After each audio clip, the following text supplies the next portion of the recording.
അമല ആശുപത്രിയിലെ സമരത്തിൽ സർക്കാർ കൃത്യമായി ഇടപെട്ടിട്ടുണ്ട് എന്ന് മന്ത്രി ഒ.ജെ. ജനീഷ്. സമരത്തിൽ യാതൊരു അനിഷ്ട സംഭവങ്ങളും ഉണ്ടായിട്ടില്ല. സമരക്കാർ സർക്കാരിന്റെ ഇടപെടലിൽ സംതൃപ്തരാണ്. ആരോഗ്യ തൊഴിൽ വകുപ്പ് മന്ത്രിമാരുമായി സംസാരിച്ച് തീരുമാനമുണ്ടാക്കാമെന്നാണ് നിലവിലെ തീരുമാനമെന്നും മന്ത്രി പറഞ്ഞു.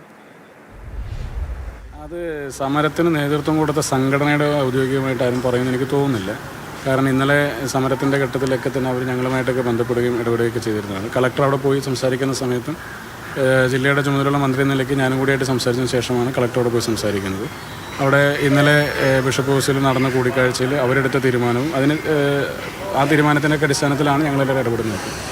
അപ്പോൾ അതിൽ ഇടപെട്ടില്ല എന്ന് പറയുന്ന ആരോപണം എനിക്കറിയില്ല അത് ഏത് കോടതിയിലാണ് വന്നുകൊണ്ടിരിക്കുന്നത്. ഒരു സ്വകാര്യ ആശുപത്രിയുമായി ബന്ധപ്പെട്ടുണ്ടാകുന്ന ഒരു തർക്കമാണ്. അവിടുത്തെ ശമ്പള വർധനവുമായി ബന്ധപ്പെട്ടുണ്ടാകുന്ന കുറേയേറെ ദിവസങ്ങളായി നീണ്ടു നിൽക്കുന്ന ഒരു സമരമാണ്. ആ സമരം ഇന്നലെ ഒന്ന് ഡൈവേർട്ട് ചെയ്ത് പോയി. അതിനുശേഷം അവിടെ പ്രത്യക്ഷത്തിലൊരു ചർച്ചയ്ക്ക് ശേഷം ഒരു പ്രത്യക്ഷ സമരത്തിലേക്ക് ഇറങ്ങി. ആ സമരം നടക്കുന്ന ഘട്ടത്തിൽ തന്നെ അതുമായി ബന്ധപ്പെട്ട ആളുകളൊക്കെ ആയിട്ട് ബന്ധപ്പെടുന്നുണ്ട്.